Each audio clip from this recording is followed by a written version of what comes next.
আপনার যে পাসপোর্ট, এই পাসপোর্টের ভ্যালু কিভাবে আপনি বাড়াবেন, কারণ আপনার কি যোগ্যতা আছে এটা আপনার পাসপোর্টই কথা বলবো ওই দেশের এম্বাসির সাথে। আসসালামু আলাইকুম, কাছে ও দূরে যারা অনলাইন আছেন সবাইকে প্রীতি ও শুভেচ্ছা। প্রবাসী কল্যাণ টিভিতে আপনি আরও একবার স্বাগত। আজকের বিষয়বস্তু হচ্ছে যে আপনার যে পাসপোর্ট, এই পাসপোর্টের ভ্যালু কিভাবে আপনি বাড়াবেন।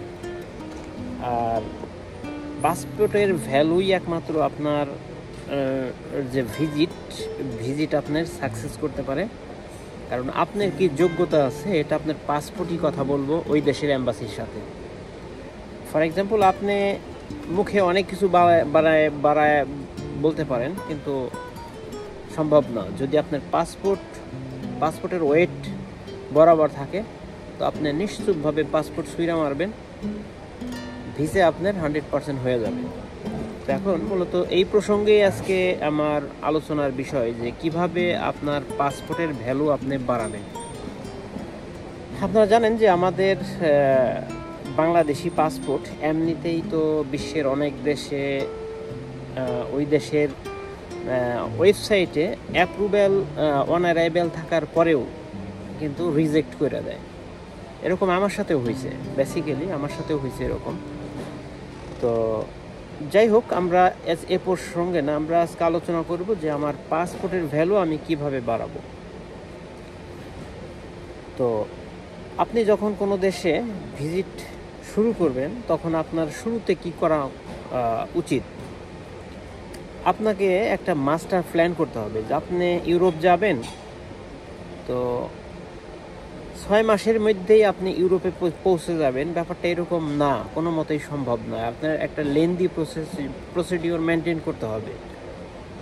তো এই ক্ষেত্রে আমি আপনাকে বলবো যে সর্বপ্রথম আপনার পাসপোর্টটা হাতে পাওয়ার পরে, সাদা পাসপোর্ট নেওয়ার পরে সহজলভ্য যেসব ভিসাগুলো আছে, আই মিন ইন্ডিয়া আছে, নেপাল আছে, ভুটান আছে, তারপরে শ্রীলঙ্কা আছে, থাইল্যান্ড আছে। তো যে সহজ ভিসাগুলা, এই ভিসাগুলো আপনি স্টার্টিংয়েই করতে থাকেন। তো এতে হবে কি, আপনি আস্তে আস্তে যখন বাড়াবেন তখন আপনার সাহসও বাড়বে, আর আপনার পাসপোর্টের ওয়েটও আস্তে আস্তে বাড়তে থাকবে। তাহলে কি হবে, আপনি এক সময় আপনার পাসপোর্ট অ্যাজ পার পজিশনে যে আপনি অ্যাপ্লাই করলে আপনার ভিসা রিজেক্ট হবে না ইনশাআল্লাহ। তো আমরা যেটা করি, আমার অনেক পরিচিত এরকম আছে যে পাসপোর্ট করার পরে মনে করেন 2-3 মাসের মধ্যে 3-4টা দেশে ঘুরে ফেলছে। তো তারপরে ধাপ করে আপনার যে কোনো একটা ইউরোপের দেশে যে অ্যাপ্লাই করছে, করার পরে ভিসা রিজেক্ট।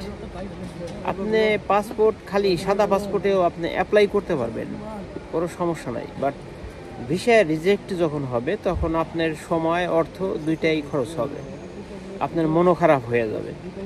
তো আপনার করণীয় যে এই সহজলভ্য যেসব আমাদের দেশের সাথে যেসব দেশের ভিসা অন অ্যারাইভেল আছে, এরপরে এই দেশগুলো ঘুরতে থাকেন। তো তারপরে সহজলভ্য টাকায় যে ভিসাগুলো পাওয়া যায় এইগুলো আপনি ঘোরা শুরু করে দেন। যেমন আর 3টা ক্যাটাগরি ভিসা বললাম। একটা হচ্ছে একবারে আমাদের আশেপাশের ল্যান্ডলক যে ভিসাগুলো আছে এইগুলো প্রথমে নেন। তারপরে দ্বিতীয়ত আমাদের দেশ থেকে যে অন অ্যারাইভেল যেসব ভিসা দেয়, এগুলো অনেক দেশ আছে আমাদের দেশ থেকে অন অ্যারাইভেল আপনি ঘুরতে পারবেন, এই দেশগুলো আপনি ঘুরেন। বললাম মালয়েশিয়া আছে, সিঙ্গাপুর আছে, দুবাই আছে, তারপরে আপনার মালদ্বীপ আছে, এইগুলা ঘুরেন 3rd স্টেপে। আর 4র্থ স্টেপে আপনি ঘুরবেন হইল যে ইউরোপ অথচ সেনজেন না, এরকম অনেক গরিব দেশ আছে যেসব দেশে আপনি অন অ্যারাইভেল ঘুরতে পারবেন, ইভেন যেতেও পারবেন। তো ওই দেশগুলোতে আপনি আবার যেরকম আপনার দুবাইয়ে শুধুমাত্র পাসপোর্ট কপি আর ছবি দিলেই ভিসা হয়, ওই দেশগুলোতে কিন্তু আবার এরকম না। ওইখানে আপনার কিছু এভিডেন্স লাগে। এই এভিডেন্সগুলো হচ্ছে আপনার, যেমন ফর এক্সাম্পল ব্যাংক স্টেটমেন্ট, আপনার আইটিনারি, ভ্রমণ বৃত্তান্ত, তারপরে আপনার টিন সার্টিফিকেট, আপনার আপনি কি করেন, চাকরি করলে এনওসি, তারপরে যদি ব্যবসা করেন তাহলে ট্রেড লাইসেন্স, হ্যাঁ, ম্যান্ডেটরি যে জিনিসগুলা। তো তারপরে আপনার হেলদি একটা ব্যাংক স্টেটমেন্ট। ব্যাংক স্টেটমেন্টে অনেকে আছে যে করে কি, ওই ইউরোপে যাওয়ার আগে ধার করে কিছু টাকা এনে এক দফা ঢুকে স্টেটমেন্ট বের করে করলো, তা না। আপনি তো অবশ্যই একটা আপনার প্ল্যানের মধ্যে রাখতে হবে যে কিছু টাকা রোলিং করেন, কিছু টাকা জমা রাখেন, সব টাকা তুলবেন না, কখনো ব্যাংক খালি করবেন না, কিছু টাকা আপনার লাইক সেভিংসের মতো রেখে দেবেন। তো যখন আপনি এই যে আমি আপনার এই যে প্ল্যানগুলো দিলাম, এইগুলো যখন আপনি এইভাবে করবেন, আগাইবেন, তখন আপনি আপনার ভিসা রেশিও 100% বেড়ে যাবে। আপনার কনফিডেন্স লেভেলও অনেক উপরে থাকবে। ওই দেশগুলো আপনি যখন এই ট্রাভেল হিস্ট্রি দেখবে, আপনি শুরু থেকে কোন দেশগুলো ঘুরছেন এগুলার আপনি একটা লিস্ট করবেন, কত তারিখে কোন দেশে গেছেন, এগুলো আপনি একটা কি কভার লেটার তৈরি করবেন। তো এইভাবে যদি আপনি যখন জমা দেবেন, তখন কিন্তু আপনার ভিসা হবে। তো এইভাবে আপনি যদি ইয়া করেন, ইনশাল্লাহ আপনার অনেক 18-20 লাখ টাকা খরচ করে এককালীন আপনাকে ইউরোপের জন্য টাকা নষ্ট করতে হবে না। আপনি নিজের যোগ্যতা যখন বাড়াইবেন, যখন আপনি ওই দেশে আপনার পাসপোর্ট সাবমিট করবেন, সে আপনাকে বিশ্বাস করতে হবে যে না, এই লোক অরিজিনালি ট্রাভেলার, সে যখনই সময় পায় টাইমে সে ভিজিট করে, ভ্রমণ করে, অতএব সে আমার দেশে গেলে সে ঘুরে রিটার্ন চলে আসবে। এই যোগ্যতাটা, এই বিশ্বাসটা যখন আপনি অর্জন করতে পারবেন, আপনি যেই কোনো দেশে আপনি আসতে পারবেন। এটাই হচ্ছে সূত্র। এই জন্য কখনোই ইউরোপেও যদি ফর এক্সাম্পল কোনো দেশে আপনি যান, আপনি রিটার্ন আসেন, আসার পরে পুনরায় আবার কোনো দেশের জন্য আপনি অ্যাপ্লাই করেন। তো এর মধ্যে ইউরোপের মধ্যে, সেনজেনের মধ্যে, আপনি তো ইউরোপের সেনজেনের বাইরে যেসব আমি 3-4টা দেশের নাম বললাম, যেমন আছে আর্মেনিয়া আছে, তারপরে লিথুনিয়া আছে, আর্মেনিয়া আছে, তারপরে আফ্রিকার মধ্যে মরক্কো আছে। এই দেশেরগুলো না, এই দেশের ভিসাগুলোর ভ্যালু ভিজিটের অনেক বেশি। তো এর পরের ধাপে আপনি সেনজেনের যে গরিব দেশ আছে, মনে করেন আপনার হাঙ্গেরি আছে, তারপরে মালদোভা আছে, তারপরে মাল্টা আছে, হ্যাঁ, এই সব দেশের আপনি অ্যাপ্লাই করেন। করলে কি হবে, যদিও এক দেশের আপনি রিফিউজ হইতে পারে, তো আপনার ভয়ের কিছু নাই, আপনি হতাশ হয়ে যাবেন না, আপনি পুনরায় আবার অ্যাপ্লাই করেন। এরকমও হিস্টোরি আছে যে এক দেশের হয় নাই, অ্যাট এ টাইমে 2-3 দেশের অ্যাপ্লাই করে রাখছে, একটাই হয় নাই, পরেরটাই হয় নাই, তার একটা থার্ড নাম্বারে যায় ভিসা হয়েছে।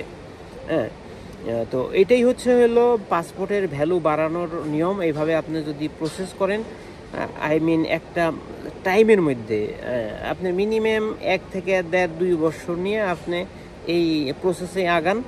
এতে করে আস্তে আস্তে টাকা খরচ করেন, আস্তে আস্তে আপনার পাসপোর্টের ওয়েট বিল্ড আপ হবে, আপনার নিজের যোগ্যতাও বাড়বে।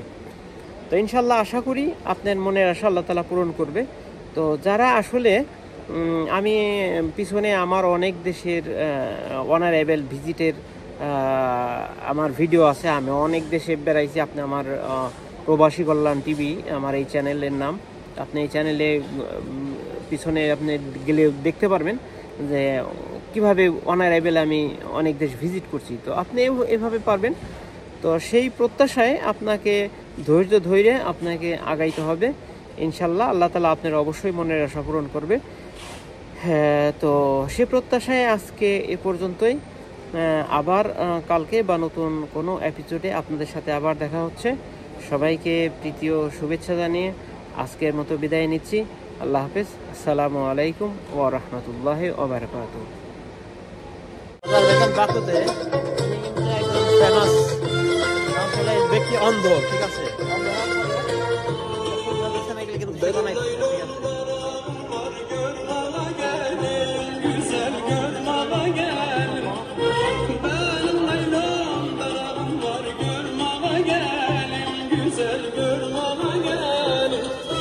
Uzun তো ভিডিওটা যদি তথ্যবহুল মনে হয় তো আপনি সাবস্ক্রাইব করতে ভুলবেন না, কারণ আমি আপনাদের লক্ষ্যে ভিডিও বানাই। তো আপনারা আমাকে যারা ফলো করেন ইনশাল্লাহ ইউরোপ আমেরিকাতে পৌঁছতে পারবেন। দেখতে থাকেন, চেষ্টা করতে থাকেন, হয়ে যাবে ইনশাল্লাহ। ওকে, তো আজকে পর্যন্তই। যদি ভিডিওটি ভালো লেগে থাকে তাহলে শেয়ার করতে ভুলবেন না। সকল প্রবাসীর জন্য, প্রবাসী কল্যাণে আমি আপনার কাজ করি। ওকে, ধন্যবাদ সবাইকে।